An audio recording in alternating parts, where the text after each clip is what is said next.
It's going up. It's going up a lot.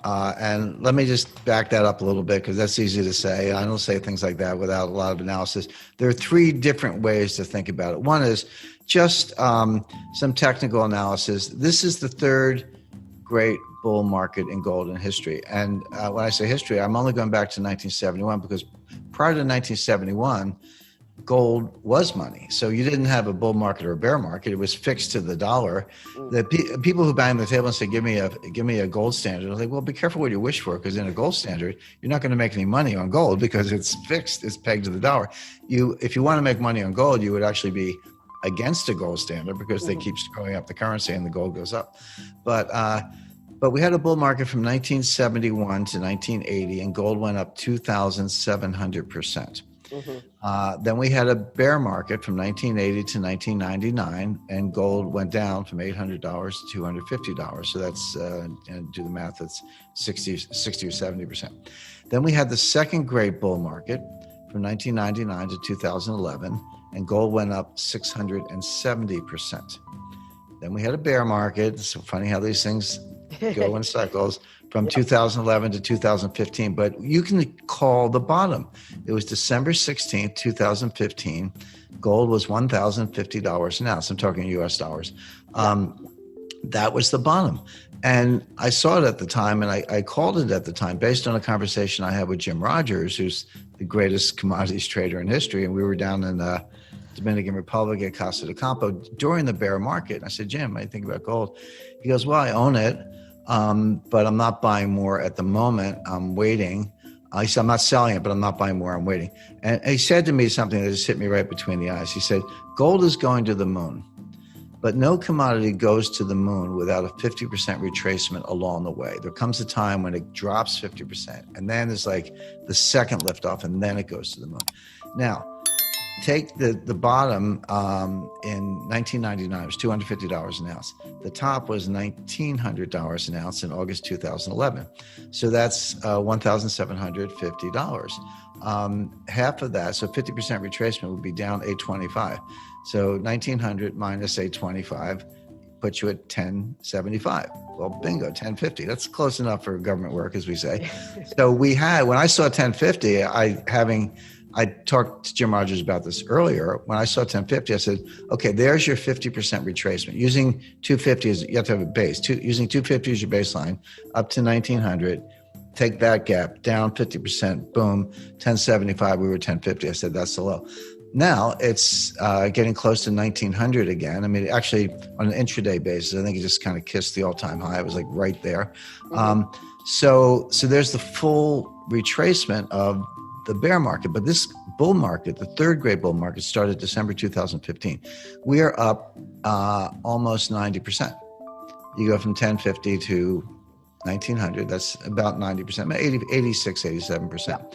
But bear in mind, the last two bull markets, remember what I said, 2,700% and 670%. So 85% is great, but when you get into like 600, 700, 800%, or 2,000%, you're talking about $15,000 by 2025. So if we just did the average of the two prior bull markets, I'm not even talking about the higher of the two. Take the two bull markets, average the duration and the gain, and then apply it to December 2015. You get to the exact number is $15,000 by 2025, $15,000 an ounce by 2025.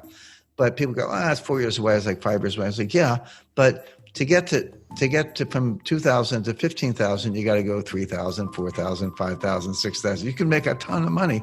So that's where it's going. Now, could it go down tomorrow? Sure. I mean, the gold's volatile. I don't get too hung up on it because I'm kind of a buy and hold person. You know, I don't get too euphoric when it goes up, but I don't get depressed when it goes down. In fact, when it goes down, I like to see it go up for our listeners and our readers. But personally, I don't mind when it goes down because you can buy more at a cheaper price because I know it's going up. I know where it's going. So the answer is, and just a little, again, sixth grade math is usually sufficient. When you get to higher levels, a fixed dollar increase is a smaller percentage increase. So people go, oh, it went from 1,800 to 1,900. It went to 2,000, 2,100, and that's a big deal and good for all of us. But those $100 increments get to be more and more frequent and more common because they start looking like 1/2 of 1%. 1/2 of 1% is not a big deal in the market. So you're going to see that on a daily basis. So my advice to people, of course, is buy gold. But I said that at 1,100, 1,200, 1,300, 1,400, 1,500, 1,600. You know, I've said it all along, and people don't buy it. People also accuse me. They say, "Well, Jim, you're just talking your position. You know, you're just trying to sell gold." I'm not a dealer. I don't make any money. If you buy gold, good for you. But I'm not in the business. I'm a writer. I'm an analyst, but I'm not a gold dealer. I'm actually one of the few analysts, apart from yourself and a few others, who are not gold dealers. But I think that gives you more credibility because you're not selling gold, you're understanding gold. But for anyone who hasn't bought it yet, of course, denial is a powerful thing. They'll say, well, I missed the boat. Now it's up the side, it's going to go down. You haven't missed the boat. I mean, again, 90% is a good run, but this is going to go multiples of that. All right, let's dive a bit deeper into what we've covered about gold. So we've been seeing gold prices going up quite a bit lately, and there are a few factors behind this trend that we can break down. Firstly, when we look back at the history of gold prices since 1971, we can identify 3 major periods where gold prices surged. These periods are often referred to as bull markets, and they're characterized by sustained increases in the price of gold. The most recent bull market began in 2015 when gold prices were relatively low. Since then, we've witnessed a significant uptrend, with gold prices rising by almost 90%. However, if we compare this current increase to the previous bull markets, it might seem a bit modest. For instance, in the past, we've seen gold prices skyrocket by 2,700% and 670%, making the current surge seem comparatively smaller. Now, looking ahead to the future, some experts are making bold predictions about where gold prices could be headed. There's talk of gold reaching a staggering $15,000 per ounce by 2025. That's a substantial jump from where prices stand today. But, of course, we have to consider that the path to that price level may not be smooth sailing. Gold prices can be quite volatile, meaning they can experience significant fluctuations in the short term. Despite this volatility, many investors still view gold as a valuable asset to have in their portfolios.